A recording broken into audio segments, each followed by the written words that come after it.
Welcome to On the Edge with April Mahoney Brains. Here, this is the spot where the conversations are pointed, the guests are sharp, and the responses are never dull.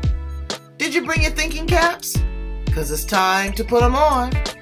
Because the conversation starts now.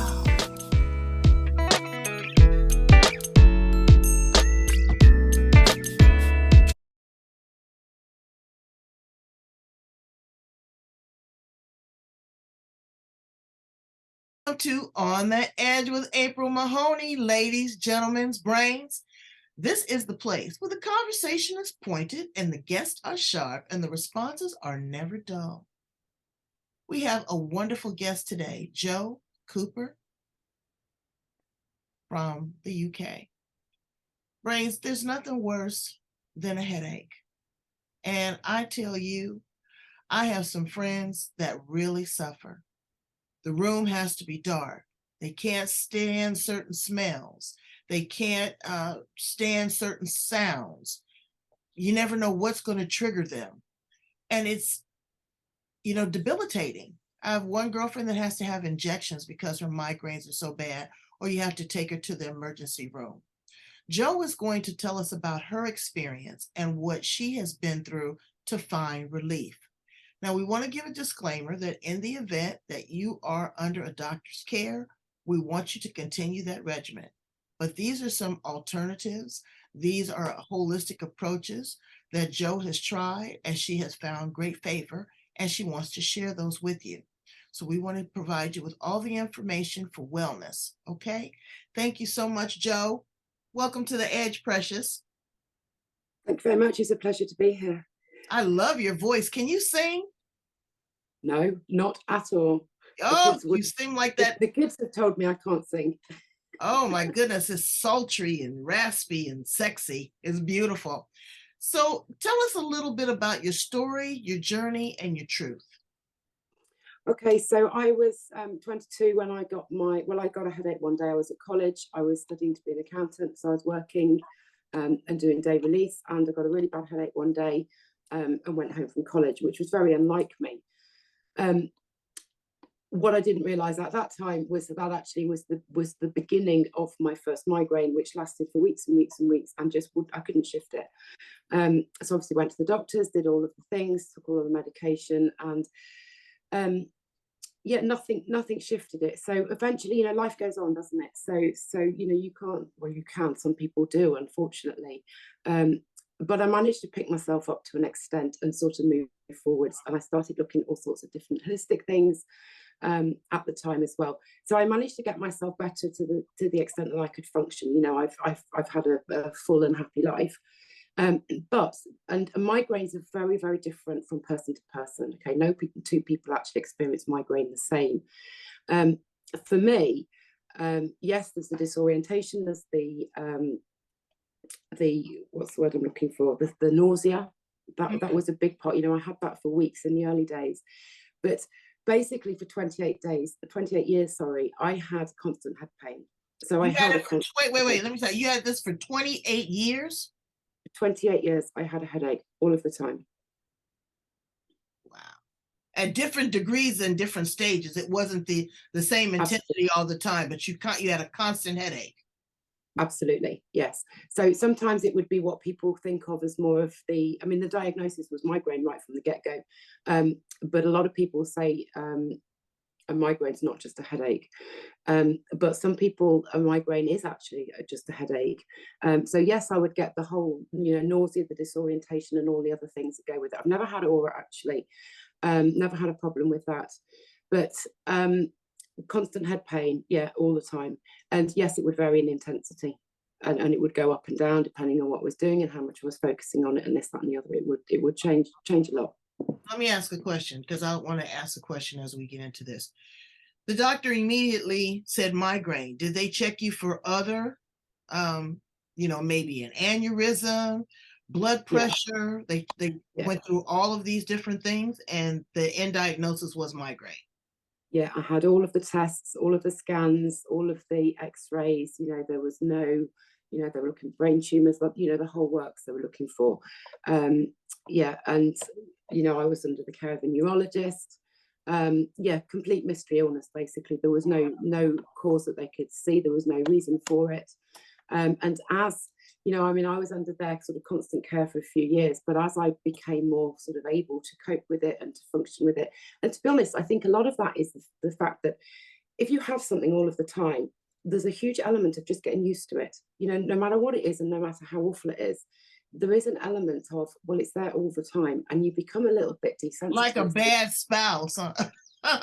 Yeah, absolutely. You know, you become used to it, you know, and life still happens, doesn't it? You know, life goes on and you still want to live life. So you manage as best you can with what you've got. I've managed extremely well. You know, this is no sob story by a long shot. But you know, the back of my mind was always this sort of constant pain going on. And I think what brought it to a head, well, I know what brought it to a head. About 7 years ago, I had a skiing accident. And it was a, you know, a physical wound. I lost a lot of blood, but I didn't recover from that accident. And I was sort of sitting there thinking, okay, so physically I've healed and this is healed. And I wasn't, I was really poorly. You know, mentally and physically, I just felt broken. I was sort of lying on the sofa, not really being able to do anything. I could just about sort of take care of myself, but certainly taking care of the family, just, yeah, couldn't do it.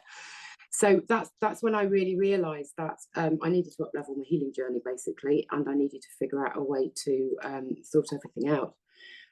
So that's when I really went into, you know, the researching and the digging deep into what it is that we can do to help ourselves. So again, you know, I'd been in this situation before. I'd got a diagnosis of PTSD and chronic fatigue. I'd got no solution to it. You know, there was no, oh, you've got this, take this pill, it will sort you out. You know, there was none of that. You know, people started, or doctors started suggesting cognitive behavioural therapy, and they started suggesting, you know, traditional therapy. And I did do traditional therapy. I had an amazing lady that helped me enormously. And she really helped me to understand why my body was doing what it was doing, you know, why it was reacting to what I'd been through in the way that it was reacting.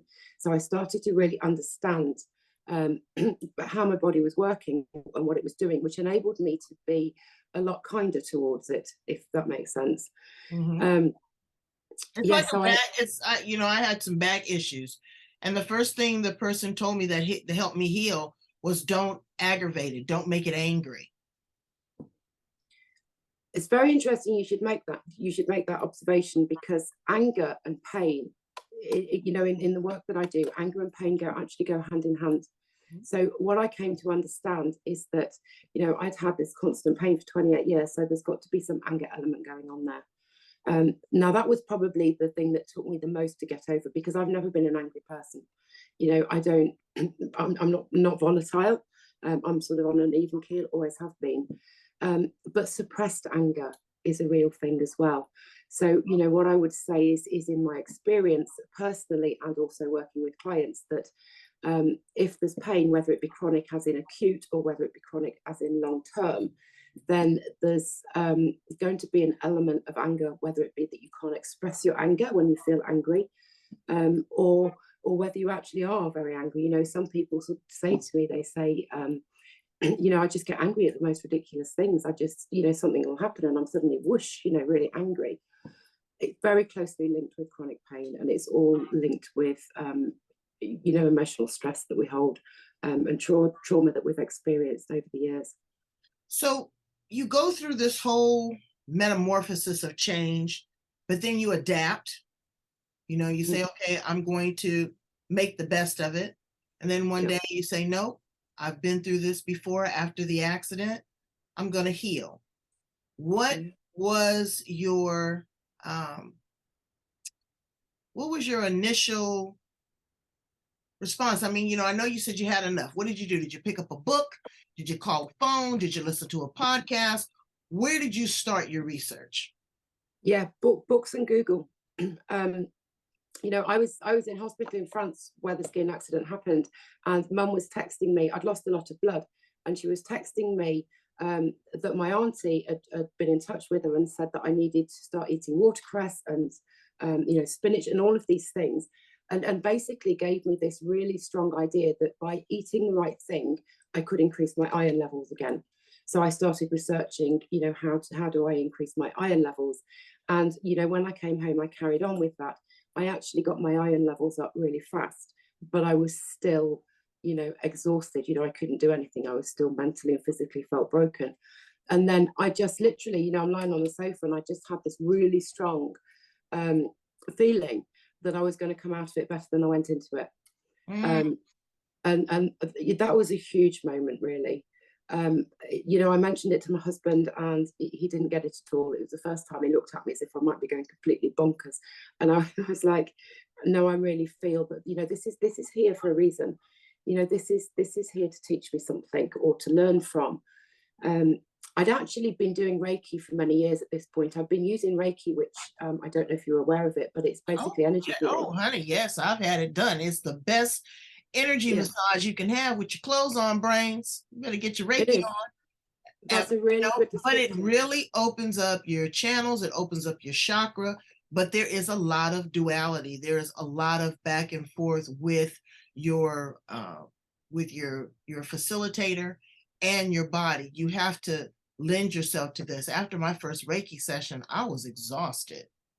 Really? Yeah. Yeah, I didn't think so. How did you find that Reiki helped you with the migraine, but it also helped you from your with your recovery from your skiing accident, correct? It did, yes. So when I wanted to start a family, I went to the doctors and said I want to start a family because I was taking all sorts of medication at that time, and they basically said you can't take this medication if you're going to be pregnant. So I was like, well, what do I do? And he said, well, you can take paracetamol. And I was like, that's marvelous, but paracetamol will never touch the edge of anything. Which anybody with a migraine will know that paracetamol is just okay. Wait, like you said the word. You said the word kind of fast. What is it? Paracetamol. Paracetamol. Yeah, it's just a regular painkiller that everybody will have had at some point. You're in America, have you got a different name for it? I have no idea what it might be. Is it a heavy duty like an opioid or No, narcotic, it's or is it over the counter? over the counter. Have you heard of Nurofen? Yeah, I've heard of that. So Nurofen's ibuprofen, and then paracetamol is paracetamol. Yeah, and I found personally that I don't agree with ibuprofen at all. It tears my stomach up. It makes me just really, really nauseous. So I can't do it. And if you have other combinations of other illnesses or medications that you're taking, it doesn't really seem to be very harmonious. So they wanted to give you that. Now, were your migraines severe enough where you maybe had to go to the ER from time to time? No, I've never had to do that. They've never been that bad. Okay. Yeah, I had a coworker that she'd go in the bathroom and she'd have to take injections, and I don't know if I could live with that. It's just that constant, and everyone's different. Is it in the frontal lobe, left, right, back? So I guess it just depends on where that aching is all the time. But again, you contributed it to nausea, and it just makes it makes you weak because you don't want to eat. You have brain fog, and then you don't really realize when you're normal because you've been in pain for so long. And what I didn't realize until after I'd healed was that the medication that I was taking to alleviate my migraine symptoms, in fact, I took a picture of the box and posted it on social media not so long ago. The three, how on the back of medication it always tells you what it might cause. Mm-hmm. Yeah, the three main things that what I was taking would cause would be nausea, drowsiness, and headaches. And they were the three things that I was actually trying to alleviate. Mm-hmm. So basically, when the doctor told me that I couldn't take this medication, I was like, well, I've got to do something for the pain. So that's when I got into Reiki. Luckily, I had a family friend who's amazing, who I started seeing and worked with her holistically while I was pregnant, and that was amazing. So then I became attuned, and I used Reiki for my own pain relief for 20 years or so. After my accident, I felt really strongly drawn to getting more into Reiki, finishing, the level 3, becoming the Reiki master, and I haven't stopped since then. To be honest, I've been on a really big journey. One thing has led to another. I came across, because I was very strongly drawn to it, a technique called the metaphysical anatomy technique, which effectively is an emotional trauma release technique. emotion and trauma release isn't something that I've ever felt particularly drawn to itself. This is very much a personal development tool. It's all about, it's not about reliving the trauma. You know, it's not therapy. It's not about talking about something awful that happened.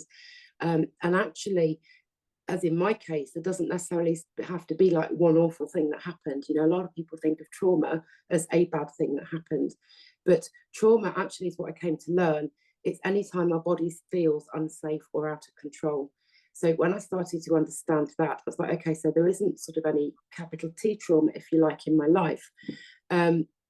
But yeah, there's lots of times, you know, through childhood and what have you, when I would feel unsafe or out of control. I mean, I used to ride ponies, which was great and great fun.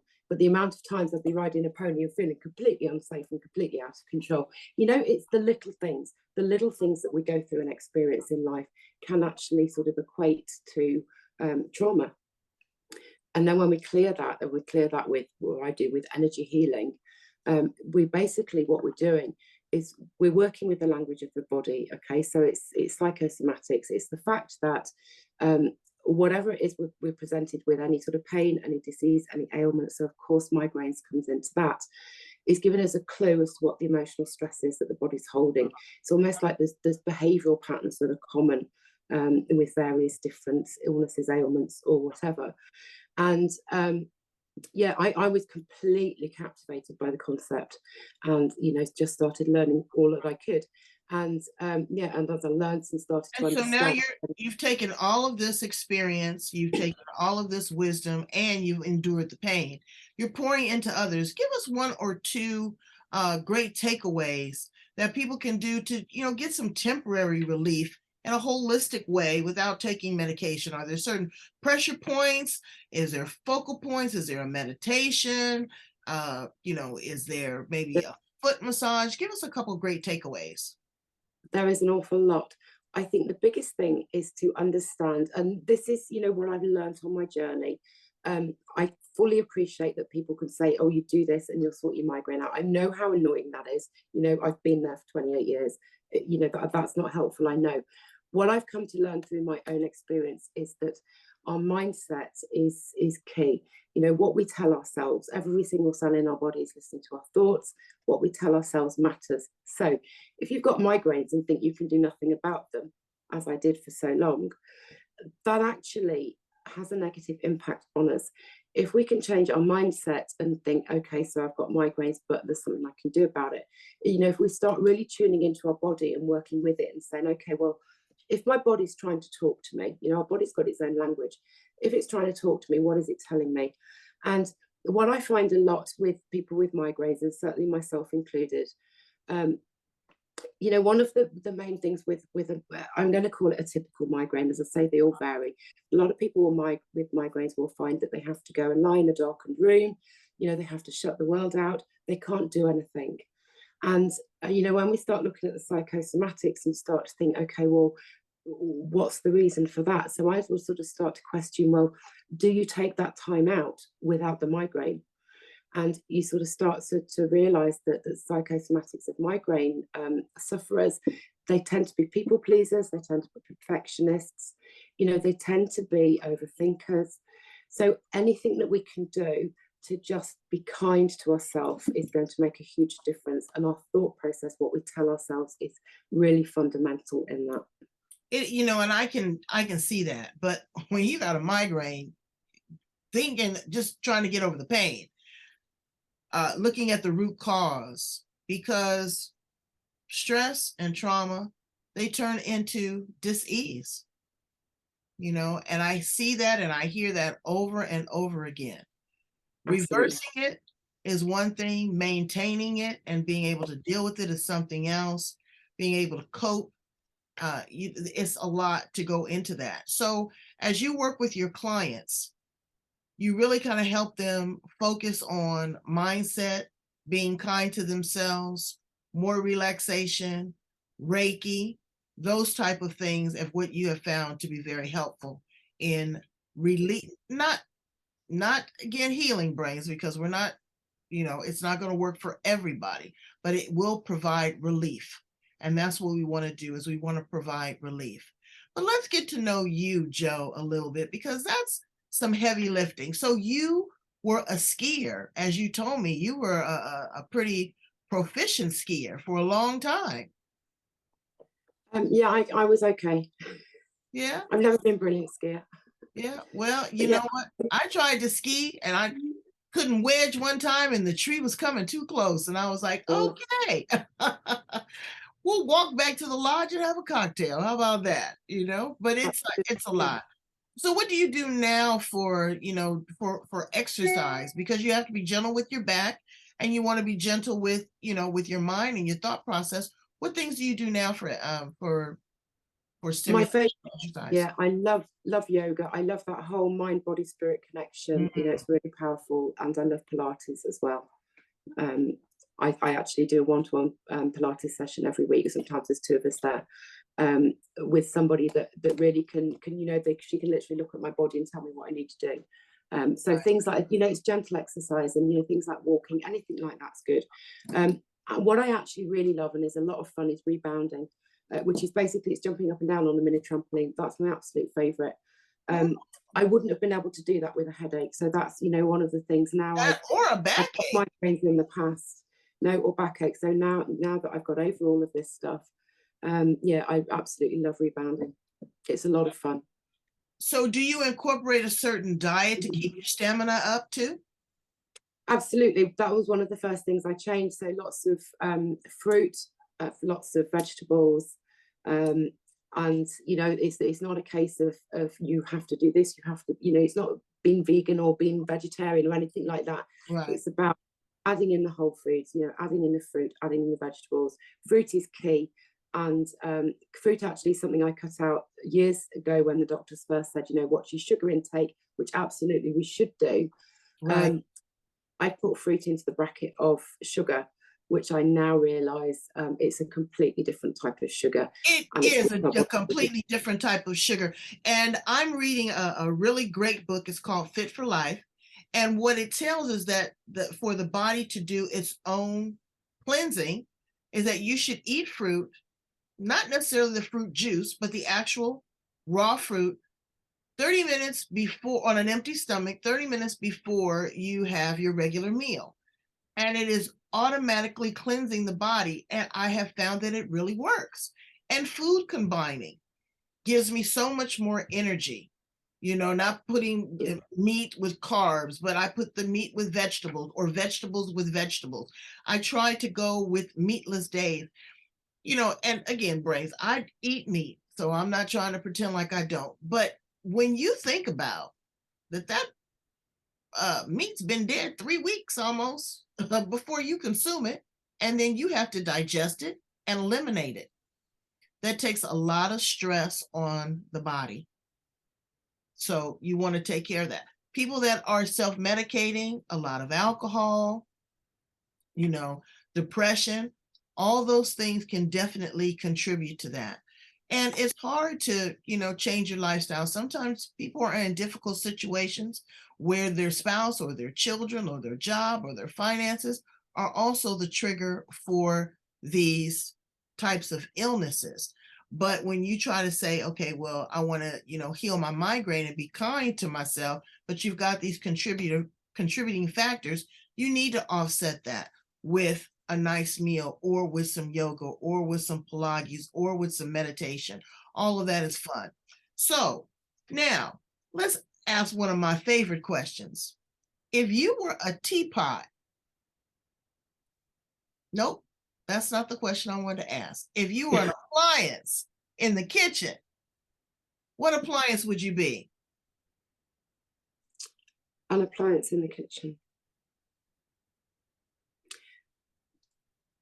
Gosh, what a question. Okay, I think I'd be a blender, Why? because what I've come to realise on this journey, I'm very equally left and right brained.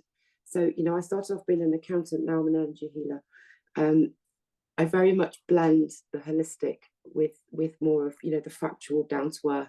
I'm very good at, yes, I love the woo woo and I do all of that, but I'm very good at blending that into more of a practical, solution that people can instigate, really. Mm, So it's that's sort of marrying the two together. now you introduced it. You said you're into the hoo-hoo. What is your favorite crystal? There's so many. I've got salt crystals on my table over there that are a light. Um, I think my favorite crystal would be an amethyst. Amethyst? A lot of Amethyst. people really like the energy of the amethyst. I like the rose quartz. Where is my rose quartz? A rose quartz is beautiful. I nearly always have a crystal in my pocket, actually, and a rose quartz. I do. I have rose quartz. I just had it One of on my my desk. favorite. Oh, here she is. Love it. Beautiful. It just seems like it centers me. It seems like it just can take on the energy of any other crystal if you place it right.